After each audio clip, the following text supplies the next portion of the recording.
Amém? Vamos fazer uma oração? Senhor, nosso Deus e nosso Pai, nós estamos aqui novamente diante da Tua presença com o propósito de passarmos alguns minutos falando alguma coisa com respeito ao Senhor, à Sua glória, ao Seu poder e muito especificamente hoje sobre a Sua morte. Vem nos abençoar, vem nos dar graça, vem nos dar unção do Teu Espírito e que essa palavra sirva para o fortalecimento das nossas vidas, de todos nós que estamos nesse jejum da vitória, Deus. Oramos no nome de Jesus e agradecemos. Amém. Amém. Hoje eu quero conversar com você sobre essa palavra falada por Jesus, né, que está em João, no capítulo... Deixa eu ver aqui. João,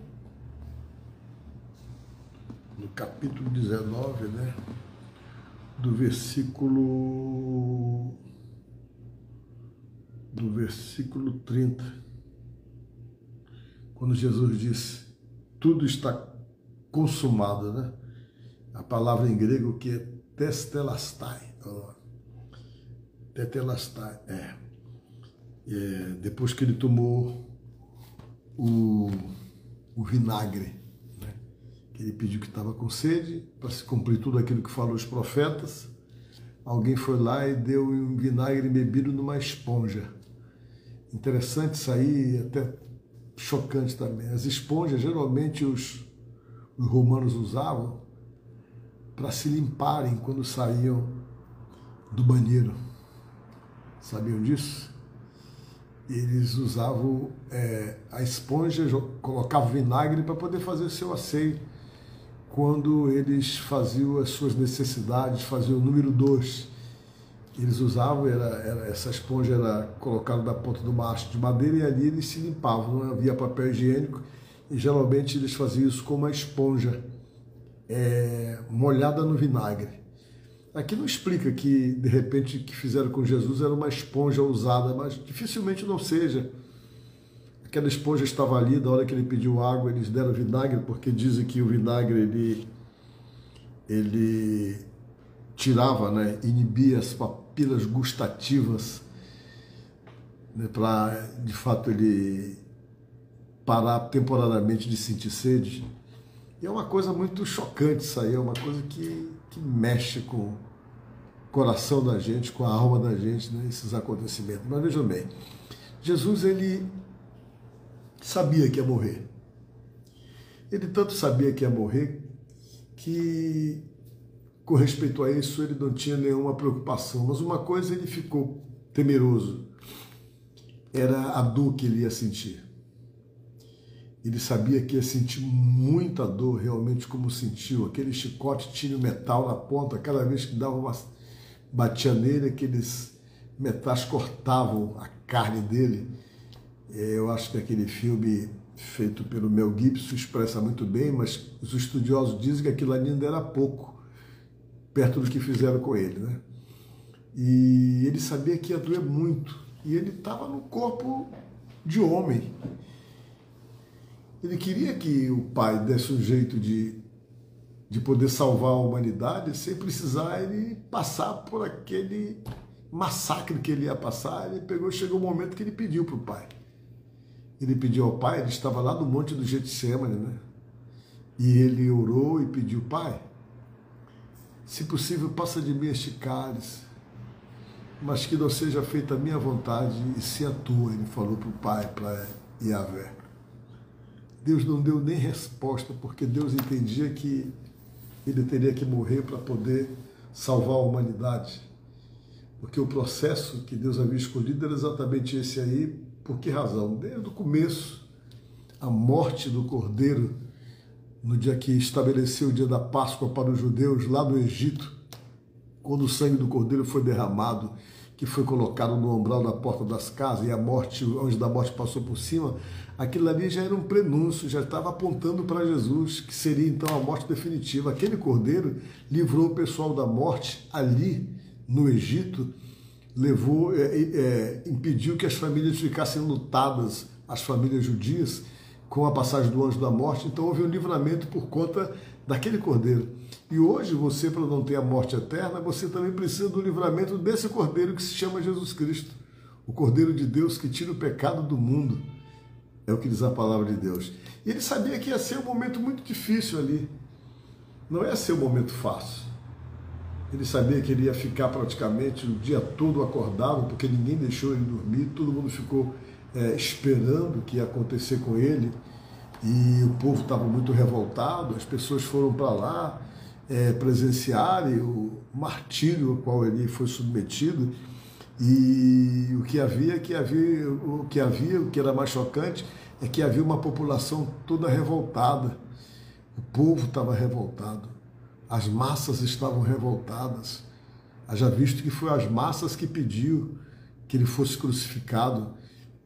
Foi as massas que pediram exatamente que que o governador chamado Pôncio Pilatos soltasse Barrabás, mas que deixasse Jesus preso.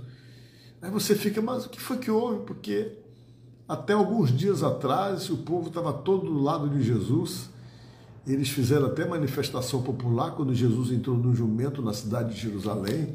O pessoal foi para a rua, fez uma verdadeira manifestação política da situação, levantaram o galho de árvore, aclamaram Jesus como o rei dos judeus, o rei que estava entrando, que veio restaurar o trono de Davi. Essa era a palavra de ordem do povo, o povo todo, aquela multidão gritando, bendito aquele que veio restaurar o reino de Davi, eles falavam assim.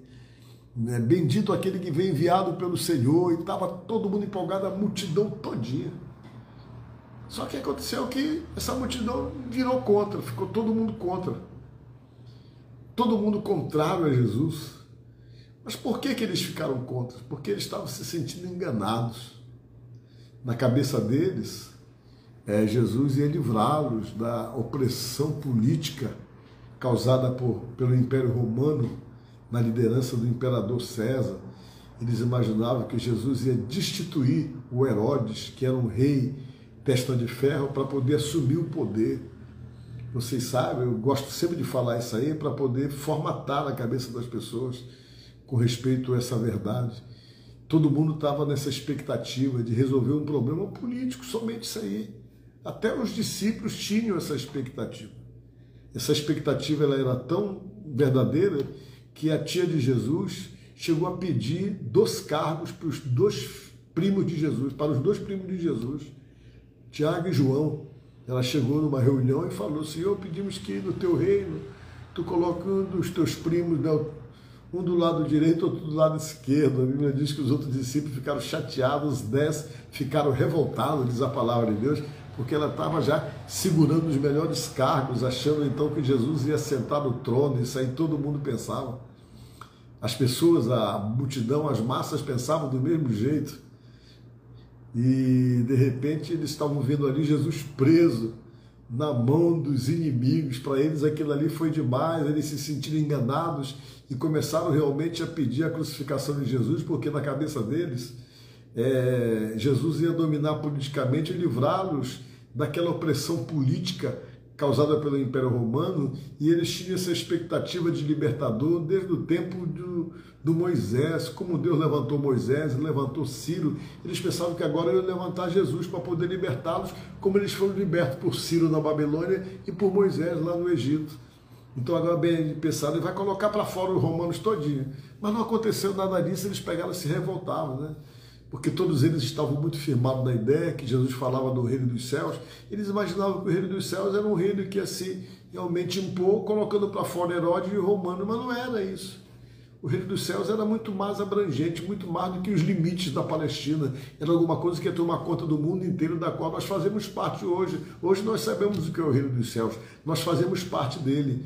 E não é só judeu que faz parte do reino dos céus, são brasileiros, asiáticos, americanos, todo mundo. O cristianismo está em todo mundo, que prova então que esse reino que Jesus falava que ele estava implantando é esse reino da qual nós fazemos parte agora. E isso fez muita revolta no meio do povo. As pessoas se revoltaram, começaram a pedir que Jesus morresse, mas era necessário que tudo isso acontecesse para que ele pudesse ressuscitar no 3º dia. E ele pegou, foi e morreu. Quando ele morreu, houve uma correria tremenda. Por quê? Porque ele morreu 3 horas da tarde.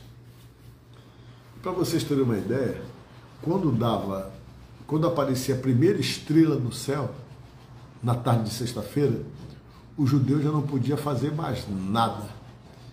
Ele não acendia mais fogo, ele não andava mais do que 1.080 metros, e além de não andar mais do que 1.080 metros, depois que a estrela aparecia no céu, eles não podiam tocar em cadáver de jeito nenhum. Vocês estão entendendo? Não poderiam carregar carga.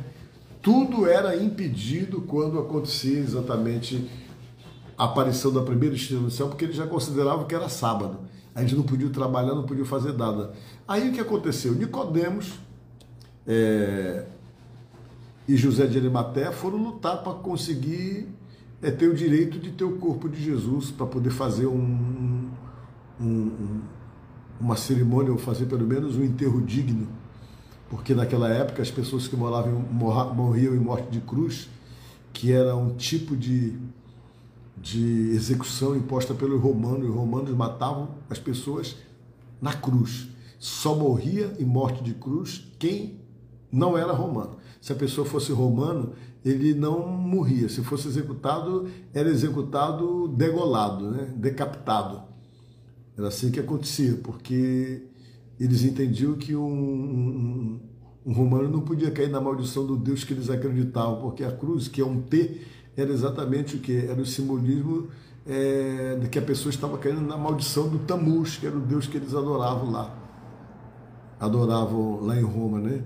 Por isso que eles não crucificavam nunca romanos, só quem não era romano, que não acreditavam no Deus Tammuz, eles colocavam como se fosse caindo na maldição desse Deus. E ele foi colocado lá, e essa morte era uma morte muitas vezes as pessoas passavam um dia sofrendo aos poucos, pendurado na cruz. Eles vinham e costumavam quebrar as pernas das pessoas quando as pessoas demoravam a morrer. Por quê? Porque eles faziam isso, que era para poder forçar o pulmão e a pessoa morrer asfixiado. Você está entendendo? Era todo um processo de violência nisso aí. E diz a história, né, e a própria profecia falava que nenhum dos ossos de Jesus seria quebrado. E como realmente não foi. E quando Jesus morreu, o que aconteceu? O José de Arimateia, que era senador, né, ele tinha influência, tinha acesso às autoridades, ele foi perante as autoridades como senador e pediu que as autoridades liberassem o corpo de Jesus para eles, porque eles iam colocar em algum lugar e tal, uma sepultura. E essa sepultura ficava bem pertinho do Monte do Gólgota, no lugar onde Jesus foi crucificado. Eles correram contra o tempo antes que a primeira estrela aparecesse. Eu acho que Jesus morreu 3 horas, eu acho que alguém já foi lá, já pediu a liberação do corpo, e depois que pediu a liberação do corpo, tinha uma preparação para ser feita.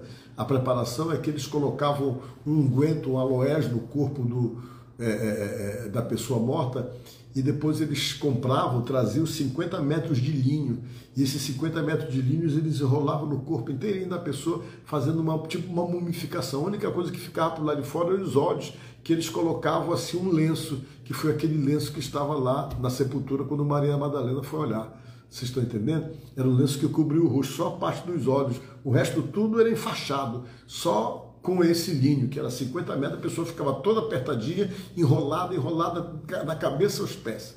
Eles fizeram isso muito às pressas, eu acho, antes da primeira estrela aparecer no céu, e sepultaram Jesus, né, numa sepultura nova, provavelmente era do Nicodemos. Imagine vocês que a palavra de Deus fala que Jesus era pobre, mas na sua morte ele esteve com os ricos. Nicodemos era muito rico. E o José de Arimateia também. E eles colocaram o corpo lá, os romanos fizeram questão de selar o lugar, e depois que eles selaram, cada um foi para sua casa celebrar o sábado, e deixaram o corpo lá. O corpo de Jesus ficou lá.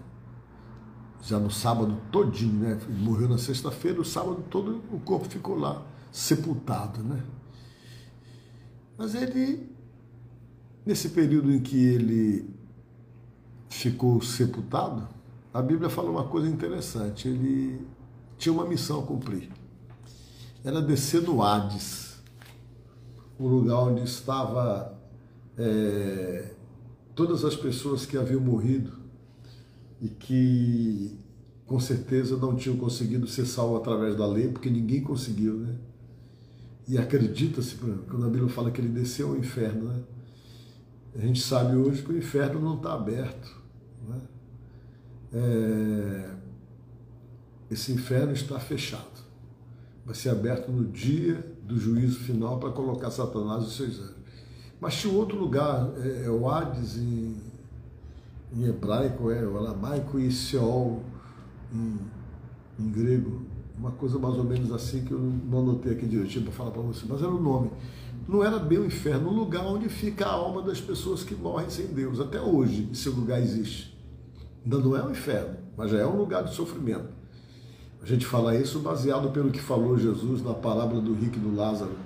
Provou que esses lugares não eram tão distantes um do outro, a ponto de quem estava do lado ruim conseguia ver quem estava do lado bom, né? Pela parábola que Jesus contou. Então é um lugar de sofrimento, um lugar que espera. Só que nessa época, né, estava todo mundo praticamente no mesmo bolo da situação. Todo mundo numa dependência da morte de Jesus para serem redimidos.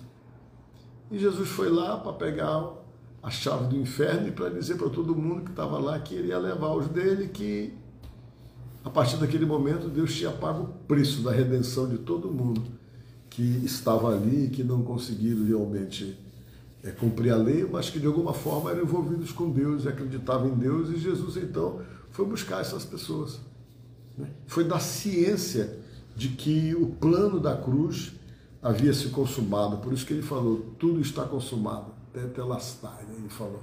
E ele foi dar a explicação para isso. E ele esteve lá um tempo, até ele voltar. E quando ele voltou, lá desse lugar que ele foi, que ele desceu, a Bíblia diz que ele desceu lá, nas partes profundas da terra, né? Que ele voltou, aí sabe o que aconteceu? Eu conto amanhã. Que é muito bonita a história que vem depois, viu? Eu acho que amanhã eu conto amanhã. Amanhã eu conto, que já é domingo, né? A gente vai ter, depois de meia-noite, aí eu vou contar para vocês o que foi que aconteceu depois que ele veio de lá. Então você já fica aí ligado, né? Que eu vou dar a dica para você que depois que ele veio lá da profundeza da terra que ele veio, apareceu para uma pessoa e ali ele começou o seu processo de estadia na terra depois de ressuscitado, que durou 40 dias. Você imagina só, durante 40 dias ele ainda ficou aqui, sendo visto por pessoas, interagindo com pessoas, e eu vou contar para você isso amanhã, tá certo? Aí você entra na live 10 para meia-noite para a gente conversar sobre isso. Deixa eu ver o que as pessoas estão falando aqui. Só dizendo glória a Deus e amém, né? Glória, deixa eu ver que horas tem, porque eu estava preocupado com o horário. Está aqui, está na hora de orar. Amanhã é sábado, né? Mas depois de amanhã é domingo. É um grande dia, né? E eu quero dizer para vocês que no domingo, ó, lá na Igreja Quadrangular do Monte Castelo, está acontecendo, celebrando. Tem culto amanhã também. E até domingo. Domingo nós vamos festejar o quê? Vamos festejar a ressurreição de Jesus. Domingo é dia de festejar a ressurreição de Jesus. Você está entendendo? Que é o dia da ressurreição. Amanhã é o dia de malhar o Judas. Amanhã é dia de malhar o Judas, né? Amanhã. Mas domingo é o dia da ressurreição, que foi a coisa tão importante quanto a morte. Porque se Jesus não ressuscitasse, toda a palavra não teria sentido de promessa para nós, né? A ressurreição era para provar e mostrar que você vai ressuscitar também um dia, tá certo? Mas eu conto amanhã o que foi que aconteceu depois, que ele veio lá do Hades, né? Que ele foi lá da ciência tudinho, quando ele apareceu com uma pessoa e ali teve um diálogo muito interessante e as coisas pegaram rumos diferentes que eu vou falar amanhã para vocês, tá certo? Espero você na Quadrangular, mas eu quero também dizer uma coisa para você. Todas essas pregações que nós estamos fazendo aqui, elas estão no YouTube. Exatamente no YouTube. Se você entrar no YouTube e procurar IEQ Península, você vai achar lá no YouTube essas pregações todinha que a gente está fazendo, esses 21 dias a gente pregando aqui, está tudo lá. Está tudo lá colocado no canal da Igreja Quadrangular da Península, né? E aproveite e dê uma olhada lá, tá certo? No YouTube nós temos o canal onde estão essas mensagens, também temos o canal do pastor Paulo Guilherme, se você quiser olhar, tem umas coisas antigas lá, filmadas antigas, né? Mas é da IEQ Península, no canal da IEQ Península no YouTube, é que tem essas pregações todinhas, não somente essas, mas todas as pregações que são feitas lá na Igreja da Península, nós temos gravado nesse canal nosso, que é IEQ Península, que você digita lá no YouTube e você acha, tá certo? Vamos orar por você? Deixa eu pedir a bênção de Deus, por favor, mas não se esqueça, olha, domingo tem culto no Monte Castelo de manhã, Santa Ceia, à tarde Santa Ceia e à noite Santa Ceia, tá certo? De manhã 9h30, à tarde 5h30 e à noite 7h30 da noite. E na Península tem culto de Santa Ceia pela manhã 9h30 e à tarde às 5h30 da tarde. Nós estamos esperando você, né? Para poder celebrar diante de Jesus a sua ressurreição. Hoje você celebrou a morte, mas celebrar a morte sim, porque a morte nos deu vida eterna, era um plano de Deus. Mas domingo a gente celebra a ressurreição, tá certo? Vamos fazer uma oração. Senhor nosso Deus e nosso Pai, eu oro por essa pessoa que está me assistindo agora. Peço que a tua bênção alcance a vida desse homem, alcance a vida desta mulher. Que o Senhor Deus venha abençoá-los e fortalecê-los. Amanhã, Deus, nós encerramos essa fase de jejum e amanhã nós temos certeza que o Senhor há de confirmar as suas misericórdias sobre as nossas vidas. Abençoa essa pessoa que me escuta, abençoa o lar dessa pessoa, a casa dessa pessoa e a família dessa pessoa, Deus. Nós te pedimos em oração, no nome de Jesus. Amém. Amém? Olha, boa noite, paz, deixa eu ver aqui, amém, deixa eu ver aqui mais, uma benção, que Deus lhe abençoe. Quem é que está falando isso aí? É a Rosângela Moura, Andréia MR, amém. A Magna Duarte, amém. A Sandra, amém. A Geisa de só se, não sei o que é, se é. Amém. Laís, amém. Lúcia Araújo, boa noite. Elana Zaqueu, amém, Senhor. Jéssica Natana, amém. Aí quem mais? Cíntia, amém. Helena, amém. Paulo Freitas, glória a Deus. Ataíde Real, amém. Deixa eu ver quem é. Helena, amanhã tem mais. Pronto. Rafael, boa noite, pastor Paulo. Boa noite, Rafael. Vânia, amém. Aldenice, amém. Sérgio Henrique, amém. Eliane, amém. Paula Saraiva, e diga glória a Deus. Ela tá me zoando, que eu digo, né? Deixa eu ver aqui. Valteir, bendito seja o nome do Senhor. É Senhor Jesus, né? Vivi, glória a Deus. Kenilson, com você eu sou mais forte. Esse zargão é do que esse? O Benilson, a morte, ele venceu, foi a morte, ele venceu. Exatamente, nós vamos vencer também. Glória a Deus, Júnior Carmen, live de número 20, é mesmo. Paula Saraiva sorriu porque eu falei que ela estava me zoando. E deixa eu ver, o Denise Cantanhede, glória a Deus, aleluias. E Lúcia, amém. Maria José, amém. E amém, e amém. Glória a Deus, tá bom? Terezinha também, pastor, o Senhor é uma bênção em nossas vidas. Obrigado. Itacília Silva, amém. Glória a Deus. Pronto, vamos embora, dormir? Olha só, Kátia disse, louvado e agradecido seja o nome do Senhor Jesus. A Jana está dando glória a Deus. Aí eu não vou parar mais, você não quer deixar eu dormir, não.